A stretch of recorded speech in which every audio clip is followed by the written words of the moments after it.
Hello, my name is Danai Guerrero, and today we're going to be talking about the Futakuchi Onna, also known as the Two-Mouthed Woman.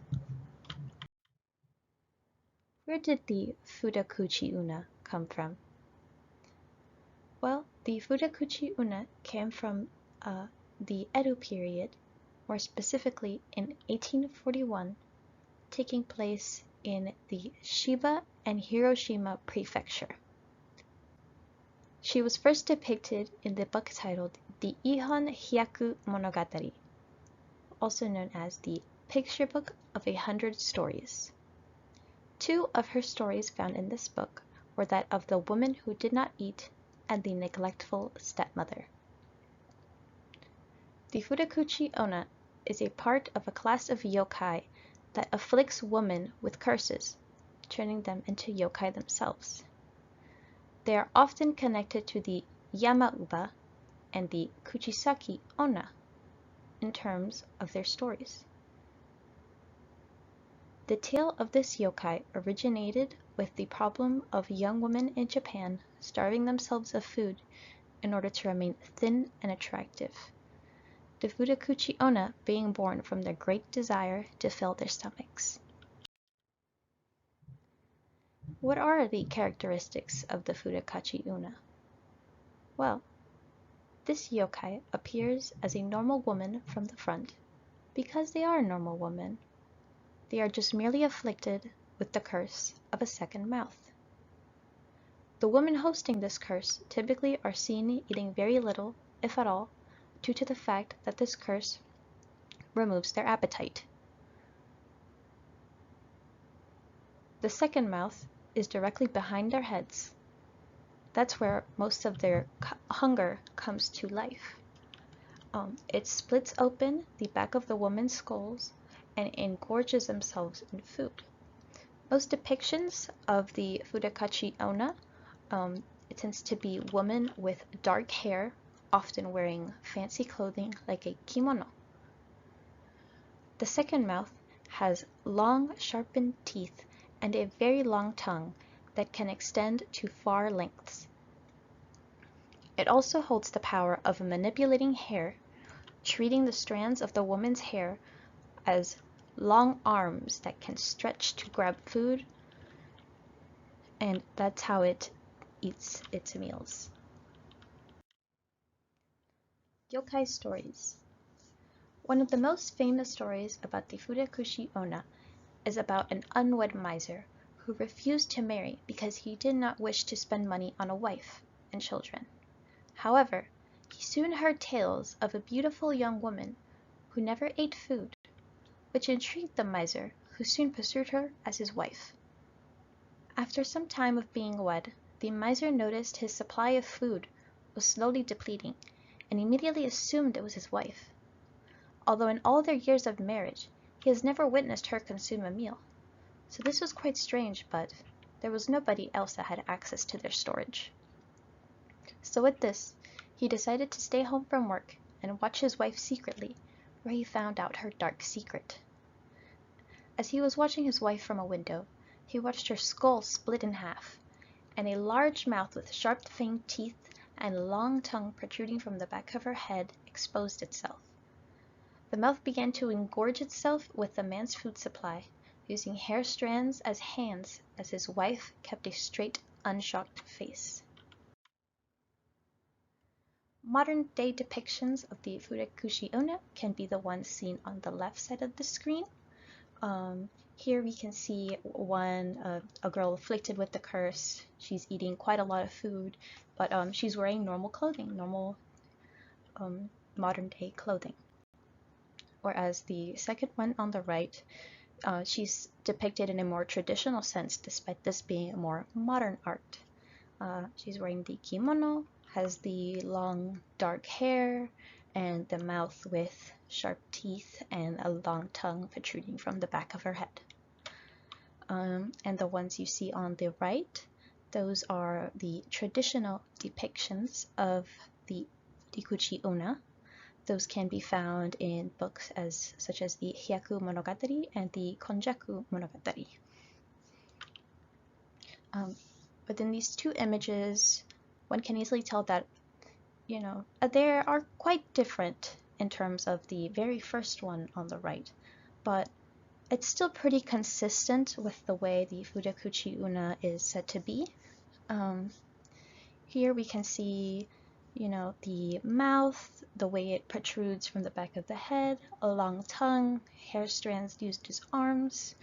The only thing changing within the times is just the clothing and, maybe hair color to appear more modern day. Yokai significance. It can be more or less interpreted that the tale of the Futakushi Onna was written as a warning to young girls that were starving themselves to remain or become thin. As the curse may form from repressing one's urges and great desires, such as the great desire to eat food. It is unclear how much of a cultural impact the tales of the Futakuchi Onna hold on society, but it can definitely be assumed that some of the young women became fearful that they would be afflicted with the curse of a second mouth and did not repress their desire for food. Regional differences. Although the Futakuchi Onna most well-known story, The Woman Who Did Not Eat, the story we told prior of the old miser and his wife, originates from the Hiroshima Prefecture. The Shiba Prefecture tells a different, more tragic tale of this yokai. In this tale, there is a young woman who married a widowed man, who brought a young daughter himself into the relationship. For some time she cared for both, till the woman fell pregnant with her own child. She began neglecting her stepchild, focusing all of her attention and resources on the child that she birthed. Her spouse's daughter soon died of starvation due to the stepmother's neglect. As a form of revenge, the stepmother's skull had split in two, and a giant mouth sprouted from the back of her head, screaming that it was hungry and desired food. This was very much the curse afflicted on her from her deceased stepdaughter, which called for food constantly and consumed more food than would have been eaten if the stepmother had not neglected her child and kept her alive.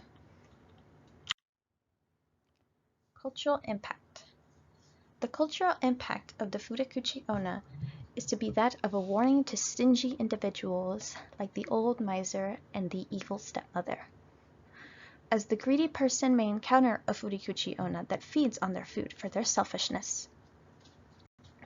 Another cultural impact this yokai holds is its representation of women and granting them some sort of power to help them in life, whether it be in societal beauty standards or the selfishness of others around them.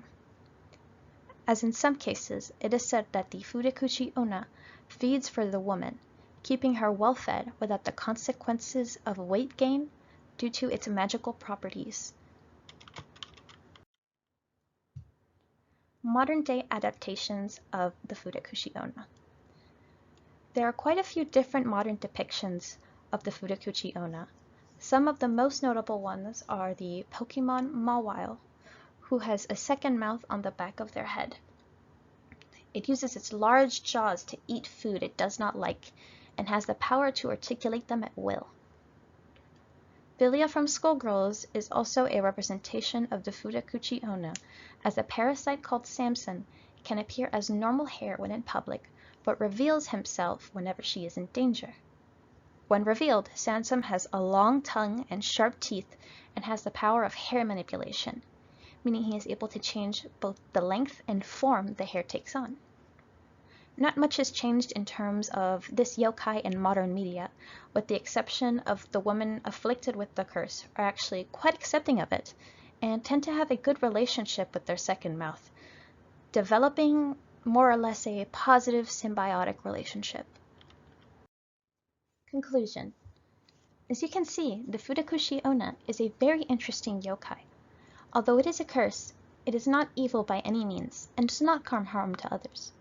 It can be viewed as a negative to those afflicted with the curse of the second mouth, but even in some tales, the women seem to be accustomed with this affliction and sometimes even grateful for the benefits it may bring. Although this yokai does have many tales, all of them are with the same premise, that greed from others is bad, but that young girls should look after their health as well. It spreads both a scary message with a positive twist, which I find incredibly amusing. Its modern-day depictions are especially interesting, as it could be viewed as almost feminist in a way, with a young woman forming a relationship with a spirit, a sort of mutual benefit for one another. Final questions. Do you see this yokai as a feminist symbol? Would you consider the Futakuchi Onna to be a positive message to others? Would you consider this a curse or a blessing? What about the modern-day depictions of this curse? Why do you think this yokai has been consistent with both appearance and story throughout the years? Thank you for coming to my presentation, and I hope you have a rest of a lovely day.